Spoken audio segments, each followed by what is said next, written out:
wabarakatuh. Perkenalkan, nama saya Muhammad Asyam Farlas dari kelas 12 MIPA 2. Saya ingin menjelaskan tentang sejarah Wali Songo dan asal-usulnya. Berikut penjelasannya. Sejarah Wali Songo dan asal-usulnya. Agama Islam menjadi demikian populer dan besar namanya di Nusantara, tak lepas dari peran Wali Songo. Pada umumnya, Wali Songo berdakwah dan menyebarkan agama Islam di tanah Jawa di abad ke-14. Ada 3 wilayah yang menjadi lokasi para wali untuk menyebarkan dakwahnya di Pulau Jawa, yakni Surabaya, Gresik, Lamongan, Tuban. Untuk daerah Jawa Timur, Demak, Kudus, Muria di Jawa Tengah dan Cirebon di Jawa Barat. Zaman Wali Songo menandakan akhir dari dominasi agama Hindu-Buddha di dalam kebudayaan Nusantara, dipengaruhi kebudayaan Islam.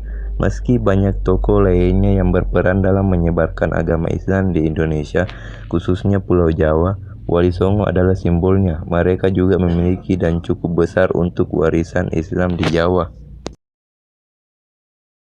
Arti Wali Songo. Dalam bahasa Jawa, Wali Songo berarti wali yang 9, menandakan jumlah para wali yang ada 9. Namun ada pendapat lainnya yang mengatakan bahwa Songo atau Sanga adalah turunan dari bahasa Arab Sana yang berarti mulia. Nama-nama dan riwayat para Wali Songo. 1. Sunan Gresik atau Maulana Malik Ibrahim. Sunan Gresik atau Sunan Tandes adalah keturunan langsung dari Nabi Muhammad SAW. Beliau adalah keturunan ke-22 dari Rasulullah SAW. Nasab Maulana Malik Ibrahim tercatat dalam ensiklopedi Nasab Ahlul Bait yang merupakan kumpulan catatan dari Asy-Syaikh Bahruddin Ba'lawi Al-Husaini. Sunan Gresik banyak dianggap sebagai wali yang pertama kali menyebarkan agama Islam di Pulau Jawa. Selain dakwah, beliau mengajarkan cara baru bercocok tanam untuk mengambil hati masyarakat kebanyakan, yakni mereka yang terzikan pada akhir kekuasaan Majapahit. Sunan Gresik membangun pondokan sebagai tempat menimba ilmu agama di Leran, Gresik, untuk memenangkan hati masyarakat. Sebagai pelengkap, ia membangun masjid untuk tempat beribadah. Masjid ini adalah masjid pertama kali di Pulau Jawa dan masih berdiri hingga sekarang. Nama masjid tersebut adalah Masjid Jami Gresik. Sunan Gresik wafat pada tahun 1419 dan dimakamkan di Desa Gapura Wetan, Gresik, Jawa Timur. 2. Sunan Ampel atau Raden Rahmat. Meski bukan yang pertama menyebarkan Islam di tanah air, Sunan Ampel dianggap sesepuh oleh para wali lainnya. Ia memiliki pesantren di Ampel Denta, Surabaya, yang menjadi pusat penyebaran agama Islam tertua di Jawa. Setelah wafat, Sunan Ampel dimakamkan di dekat Masjid Ampel, Surabaya. 3. Sunan Bonang atau Maghdum Ibrahim.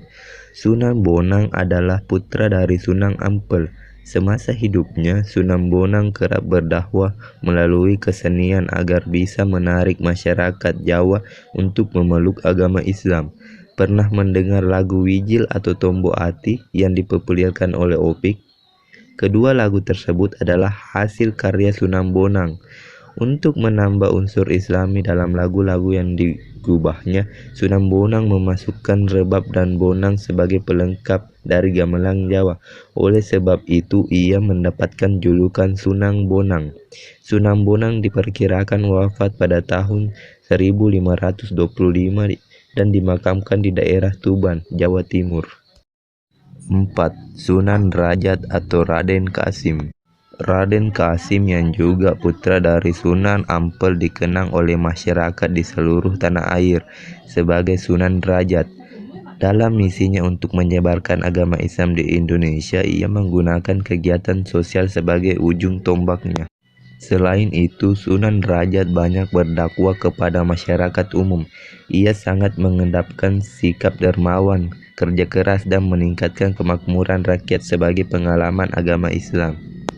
Sunan Derajat diperkirakan wafat di tahun 1522. 5. Sunan Kudus atau Jafar Shadiq. Sunan Kudus memiliki andil yang besar dalam pemerintahan Kesultanan Demak. Perannya adalah sebagai panglima perang, penasihat untuk Sultan Demak, mursyid tarikah, dan hakim. Target dakwah Sunan Kudus kebanyakan berada di kalangan kaum penguasa dan priai Jawa. Peninggalan Sunan Kudus yang terkenal hingga saat ini adalah Masjid Menara Kudus. Sunan Kudus banyak dipercaya oleh masyarakat wafat pada tahun 1550. 6. Sunan Giri atau Raden Paku atau Ainul Yakin. Sunan Giri adalah keturunan langsung dari Maulana Ishak. Selama hidupnya, ia menimba ilmu Islam dari Sunan Ampel dan bersahabat dengan Sunan Bonang. Peran besarnya dalam perkembangan Islam di Pulau Jawa adalah mendirikan pemerintahan mandiri di Giri Kedaton, Gresik. Pemerintahan inilah yang selanjutnya memiliki peran sebagai pusat dakwah Islam untuk wilayah Jawa dan Indonesia Timur hingga ke Maluku. Anaknya Sunan Giri Prapen berhasil menyebarkan Islam hingga ke Lombok dan Bima. 7. Sunan Kalijaga atau Raden Said. Raden Said atau Sunan Kalijaga adalah anak dari Adipati Tuban bernama Tumenggung Wilatikta atau Raden Sahur.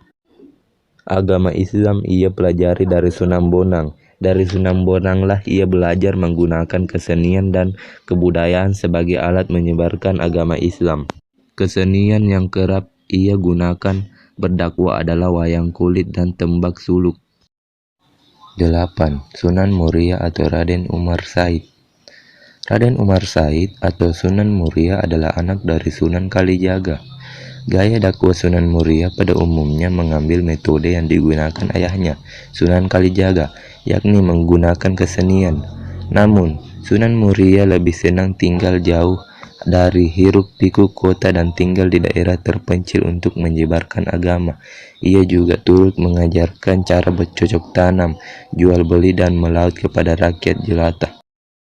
9. Sunan Gunung Jati atau Syarif Hidayatullah. Syarif Hidayatullah adalah anak dari Nyai Rara Santang. Sunan Gunung Jati adalah satu-satunya seorang wali yang menjadi kepala pemerintahan. Ia mendirikan Kesultanan Cirebon atau dikenal dengan Kesultanan Pakungwati dengan restu dari para ulama lainnya untuk menyusul berdirinya Kesultanan Bintaro Demak. Ia memanfaatkan posisinya untuk menyebarkan agama Islam di pesisir Cirebon hingga ke pedalaman Pasundan. Di usia 89 tahun, Sunan Gunung Jati mengundurkan diri dari pemerintahan untuk fokus berdakwah. Tampuk kekuasaan diserahkan pada Pangeran Pasirayan. Ia meninggal di tahun 1568 pada usia 120 tahun dan dimakamkan di Gunung Sembung, Gunung Jati. Demikian penjelasannya, mohon kurangnya dimaafkan. Sekian dan terima kasih. Assalamualaikum warahmatullahi wabarakatuh.